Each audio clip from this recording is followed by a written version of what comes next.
Buenas noches, bienvenidos a este resumen internacional de 13 Noticias. Yo soy Elki Méndez y arrancamos de inmediato con la información. De este a oeste, Canadá está bajo el azote de una temporada de incendios forestales sin precedentes y su punto máximo, que por lo general viene en julio o agosto, ni siquiera ha llegado.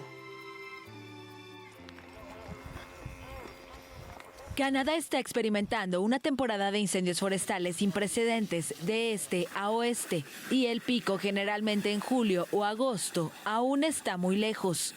Ninguna provincia se salvó. Unos 500 incendios forestales estaban activos esta semana, la mitad de ellos considerados fuera de control. Los primeros aparecieron a principios de mayo y llevaron a la evacuación de miles de personas. Luego las lluvias trajeron alivio, pero los esfuerzos de extinción de incendios se trasladaron a Nueva Escocia, en la costa atlántica, y Quebec, que no estaban acostumbrados a la escala y la fuerza del fuego. Este año las llamas ya han destruido casi 8 millones de hectáreas, un área casi del tamaño de Austria, superando el récord de 2 millones de hectáreas quemadas. El humo volvió a afectar la calidad del aire de la provincia de Ontario y varios estados de Estados Unidos el miércoles. Los monitores advirtieron que millones de personas se enfrentan a condiciones muy insalubres o de emergencia. Aconsejaron a la población que limite el tiempo que pasa al aire libre, sobre todo para los niños y las mujeres embarazadas. Emitieron alertas desde Ontario, en Canadá, en el norte estadounidense de Minnesota y Michigan, hasta Nueva York, así como en los estados del sureste de Carolina del Norte y Georgia. Las condiciones del aire son peligrosas en gran parte de los grandes lagos de Norteamérica y las regiones del Atlántico Medio. Las ciudades de Chicago y Detroit registraron las peores calidades del aire del mundo el martes, según la compañía de monitoreo con sede en Suiza, IQ Air. El humo de los incendios forestales también se ha desplazado a través del Océano Atlántico y sobre países europeos, incluidos Portugal y España.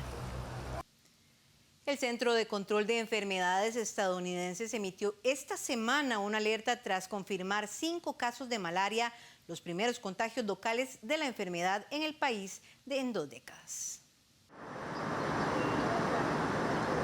Primeros casos de malaria en Estados Unidos en 20 años. El Centro de Control de Enfermedades CDC informó esta semana de 5 diagnósticos de la enfermedad, 4 en Florida y 1 en Texas. Los contagios transmitidos por mosquitos en los 2 estados no parecen estar relacionados. Las autoridades dijeron estar pendientes de otros casos y pidieron a la población drenar aguas estancadas donde se forman criaderos de mosquitos. El CDC aclaró que a pesar de estos casos, el riesgo de contagio local de malaria permanece extremadamente bajo en Estados Unidos. El último contagio local en el país fue detectado en 2003, cuando se identificaron 8 casos en Palm Beach, Florida. Casi todos los casos de malaria en Estados Unidos son importados por personas que viajan a países con transmisión de la enfermedad. Los expertos encontraron presuntos restos humanos entre los fragmentos recuperados del sumergible turístico que desapareció con 5 personas a bordo en el Atlántico Norte, cerca del pecio del Titanic. Así lo informaron los guardacostas estadounidenses en un comunicado. Posibles restos humanos entre las partes del sumergible Titán. Investigadores de la Guardia Costera de Estados Unidos anunciaron el miércoles haber encontrado presuntos restos humanos entre los fragmentos recuperados del sumergible que desapareció con 5 personas a bordo en el Atlántico Norte, cerca de los escombros del Titanic. Los hallazgos serán analizados para tratar de determinar la causa de la tragedia. El Titán, de 6,5 metros de eslora, se sumergió el 18 de junio para observar los restos del Titanic, pero se perdió el contacto luego de 2 horas bajo el mar. Se puso en marcha una operación de rescate para intentar salvar a los pasajeros del sumergible, que supuestamente tenía reservas de aire para unos 4 días. Pero los equipos constataron que la nave sufrió una implosión catastrófica, en la que murieron en el acto los 5 hombres que iban a bordo. Los restos del Titán, hallados en el lecho marino a unos 500 metros del Titanic y a casi 4,000 metros de profundidad, fueron llevados a tierra el miércoles a St. John's Terranova, en el este de Canadá. La empresa Ocean Gate Expeditions fue señalada por presuntas negligencias en el diseño del sumergible. Un exdirectivo de la compañía puso en duda la seguridad del aparato, que supuestamente no reunía las condiciones para soportar una profundidad tan extrema. Las autoridades hondureñas incautaron un arsenal de fusiles, pistolas y granadas en las operaciones desplegadas durante los últimos 3 días en los módulos de las cárceles habitadas por pandilleros. Importante decomiso de armas en las cárceles de Honduras. La policía militar anunció el miércoles haber asegurado fusiles, pistolas y granadas en las redadas desplegadas durante los últimos 3 días en las prisiones habitadas por pandilleros. Fusiles AR-15, una subametralladora UCI, 38 pistolas escuadras, 8 pistolas de calibre milímetros, 3 pistolas tipo lápiz, 3 pistolas tipo revólver, 106 cargadores de diferente calibre que son utilizados para fusiles de asalto, armas de guerra y también fusiles M16 y AR-15. Esto como parte de las armas de fuego, sumado a las 4 granadas de fragmentación y 2 granadas de gas. La presidenta Xiomara Castro ordenó las incautaciones después de que la semana pasada, en la cárcel de mujeres de Támara, reclusas de la pandilla Barrio 18 salieron de su módulo e irrumpieron en el que estaban las rivales de la Mara Salvatrucha. La atacaron a tiros y prendieron fuego al centro, dejando 46 fallecidas. La presidenta de la República nos ha dado un año y en este año ya estamos teniendo los resultados al sacar de circulación toda esta gran cantidad de armas y sumado a las 3 granadas de fragmentación que puede ver, pues se han salvado muchas vidas, que eso es lo importante, ahora retomar el control, el orden. Las cárceles de Honduras son consideradas por las autoridades como academias del crimen, donde en los últimos 20 años se registraron más de 1,000 muertos, según el Comisionado de Derechos Humanos. Y en Nicaragua, la Corte Internacional de Derechos Humanos exigió a este país liberar inmediatamente a Monseñor Rolando Álvarez, obispo de Matagalpa, encarcelado y condenado a 26 años de prisión por menoscabo a la integridad nacional.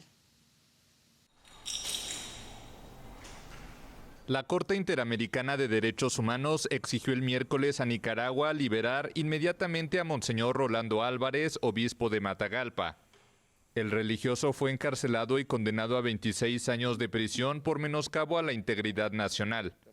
La Corte IDH estableció un plazo hasta el 7 de julio para que Nicaragua tramite la liberación del prelado e informe debidamente del proceso de excarcelación. Mientras tanto, el tribunal dispuso que se garantice un trato digno mediante el acceso inmediato a servicios de salud, medicamentos y alimentación adecuada, así como a facilitar su contacto con familiares y abogados. Álvarez fue condenado en febrero pasado tras rechazar marcharse a Estados Unidos junto a 222 presos políticos excarcelados, expulsados del país y privados de la nacionalidad nicaragüense. El caso de Álvarez es uno de los temas que genera más tensión entre el gobierno de Daniel Ortega y la Iglesia Católica, mientras las relaciones diplomáticas de Managua con el Vaticano están al borde de la ruptura. El Papa Francisco llegó incluso a calificar al gobierno de Ortega como dictadura grosera. Tu Brasil. De inmediato hacemos una pausa comercial, ya regresamos, quédese con nosotros. Continuamos con información internacional. Chile asumió el miércoles la presidencia rotativa de la Alianza Pacífico por un mes y traspasará luego la función a Perú, una fórmula que permite superar el conflicto que mantenía paralizado a este grupo, integrado también por México y Colombia. Chile asumirá la presidencia de la Alianza del Pacífico por un mes y luego la traspasará a Perú. El canciller chileno Alberto Van Claveren anunció el miércoles esta medida para superar el conflicto que mantenía paralizado a este bloque regional que también integran México y Colombia.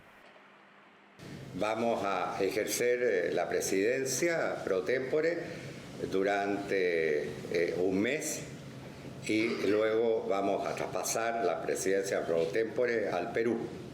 Nosotros siempre hemos reconocido el derecho que le corresponde al Perú para ejercer la presidencia pro tempore. Hasta ahora México ejercía la presidencia de la alianza, pero el mandatario Andrés Manuel López Obrador rechazó entregarla a Perú tras calificar de usurpadora a su homóloga Dina Boluarte, quien asumió el cargo como sucesora del encarcelado Pedro Castillo. Perú respondió a la postura mexicana declarando persona non grata a López Obrador. Boluarte era vicepresidenta de Castillo, quien fue detenido tras anunciar que disolvía el Parlamento y que gobernaría por decreto justo cuando estaba a punto de enfrentar una moción de destitución. Castillo fue arrestado mientras intentaba llegar a la Embajada de México en busca de asilo. Su salida del poder generó violentas protestas que dejaron unos 54 muertos, incluidos 6 soldados. La justicia brasileña retomó este jueves la votación que puede dejar el expresidente Jair Bolsonaro inelegible durante 8 años si es hallado culpable de abuso de poder por desinformar sobre el sistema electoral antes de su derrota frente a Luis Ignacio Lula da Silva. Día clave en la justicia de Brasil para el expresidente Jair Bolsonaro. El Tribunal Superior Electoral inició el jueves la tercera y quizás última sesión del juicio que podría dejar al exmandatario inelegible durante 8 años si es encontrado culpable de abuso de poder. Bolsonaro es acusado de desinformar sobre el sistema electoral antes de su derrota frente a Luis Ignacio Lula da Silva. El veredicto se define por mayoría de al menos 4 votos en 7. El caso se centra en un evento con diplomáticos organizado por Bolsonaro en julio de 2022 en la residencia presidencial, en el que aseguró que buscaba corregir fallas del sistema de urnas electrónicas con la participación de las Fuerzas Armadas. En su discurso transmitido por la red pública de televisión y las redes sociales, añadió que la supuesta vulnerabilidad del sistema podía servir para manipular el resultado electoral en su contra, algo que el exmandatario repitió en numerosas ocasiones durante la campaña electoral. El jueves, Bolsonaro volvió a defender su inocencia. ¿Cuál es el problema de presentar propuestas para perfeccionar lo que es el alma de la democracia? Si podemos dar a la población la garantía de que las elecciones fuesen transparentes y seguras.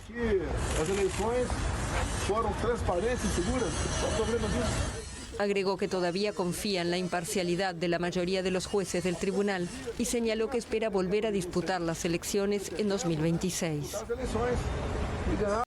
La Guardia Civil Española anunció este jueves haber hecho varios decomisos junto con las autoridades colombianas por un total de más de 6,5 toneladas de cocaína ocultas en contenedores de bananos embarcados en Colombia y Ecuador. Operativo conjunto entre España y Colombia.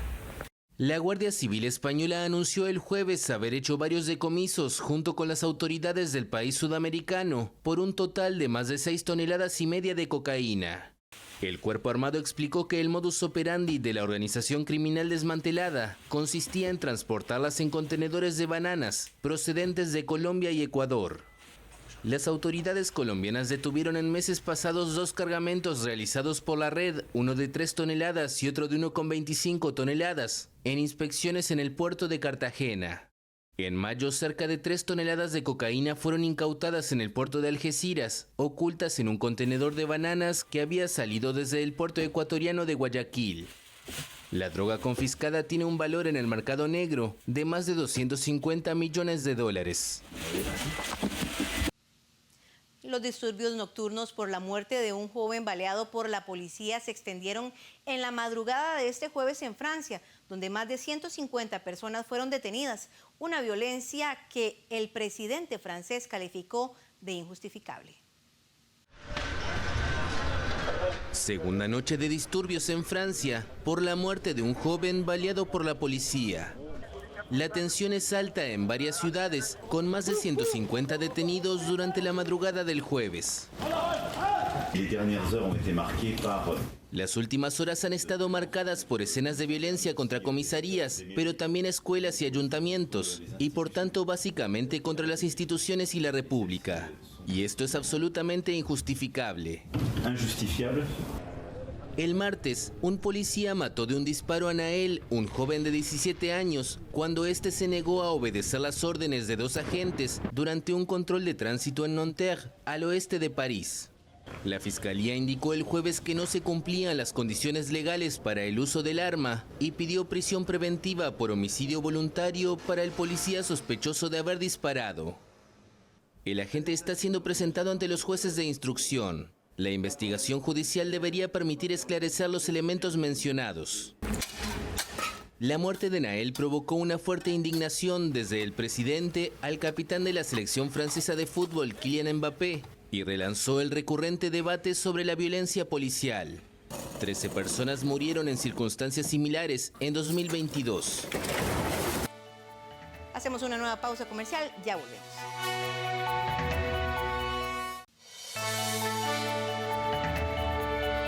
Rusia afirmó que mató en un bombardeo en Kramatorsk a 2 generales y unos 50 oficiales de Ucrania, que reivindicó nuevos y lentos avances en el frente oriental, donde se libra una batalla feroz. Rusia afirmó el jueves que mató a 2 generales y unos 50 oficiales de Ucrania esta semana en un bombardeo en Kramatorsk.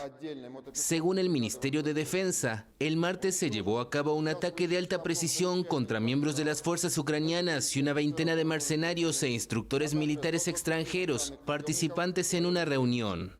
No detalló si el ataque correspondía al bombardeo del martes que dejó 12 muertos y decenas de heridos en un restaurante de Kramatorsk. Mientras tanto, las autoridades rusas se esfuerzan en dar una imagen de normalidad y en demostrar que la ofensiva en Ucrania no resultó en nada afectada por la rebelión abortada del grupo paramilitar Wagner durante el fin de semana, que hizo temblar el poder de Vladimir Putin. En la noche del miércoles, el presidente, que raramente aparece en reuniones populares por razones de seguridad y sanitarias, se dio un inusual baño de multitudes. Apareció junto a decenas de personas en la ciudad de Derbent, en el Cáucaso ruso, donde se dejó fotografiar, dio apretones de manos e incluso besó en la cabeza a una niña. Numerosos analistas y responsables occidentales dijeron haber visto la rebelión de Wagner como una señal de debilidad de Putin. Está claro que Putin sale debilitado de esta crisis, pero un Putin más débil es un peligro mayor, así que tenemos que ser muy conscientes de las consecuencias. Por su parte, Ucrania reivindicó nuevos avances cerca de Bakhmut y ataca desde hace varias semanas los flancos de este epicentro de los combates en la cuenca del Donbass. El interior de la ciudad cayó en mayo en manos de los rusos. Y el presidente ucraniano Volodymyr Zelensky indicó que los servicios de seguridad detuvieron el coordinador del bombardeo ruso contra un restaurante de la ciudad oriental de Kramatorsk, que el martes dejó 11 muertos y 60 heridos y provocó una ola de indignación internacional. El presidente de Ucrania, Volodymyr Zelensky, anunció el miércoles que fue detenido el coordinador del bombardeo ruso contra Ria Pizza, un restaurante de la localidad oriental de Kramatorsk, que el martes dejó 11 muertos, entre ellos 3 menores y 60 heridos. El Ministerio Ruso de Defensa indicó que había bombardeado un punto de despliegue temporal de infantería mecanizada de las Fuerzas Armadas ucranianas. En la ciudad de Kramatorsk fue atacado el punto de despliegue temporal de la Brigada de Infantería Motorizada 56 de las Fuerzas Armadas de Ucrania. El portavoz del Kremlin subrayó que atacan instalaciones ligadas de una manera u otra a infraestructuras militares. El establecimiento era un lugar frecuentado por soldados, periodistas y personal humanitario en Kramatorsk, en el este de Ucrania, último gran centro urbano bajo control de los ucranianos. 3 colombianos sufrieron lesiones leves, entre ellos el escritor Héctor Abad Facio Lince y el excomisionado de paz Sergio Jaramillo. Estaban con la escritora ucraniana Victoria Amelina, herida de gravedad. El presidente colombiano Gustavo Petro acusó a Moscú de violar los protocolos de guerra y ordenó a su Cancillería una nota diplomática de protesta. El bombardeo se produjo después de que el presidente ruso Vladimir Putin consiguiera frenar una rebelión de la milicia privada Wagner, cuyo jefe, Yevgeny Prigozhin, fue acogido en Bielorrusia. Putin indicó que los combatientes de Wagner podrían regresar a sus hogares, incorporarse al ejército o instalarse en Bielorrusia, un país aliado de Rusia y limítrofe con los países del flanco oriental de la OTAN.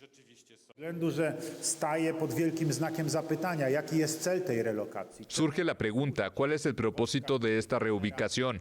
¿Cuáles son las verdaderas intenciones de las fuerzas del grupo Wagner? Es decir, del ejército ruso, precisamente en Bielorrusia.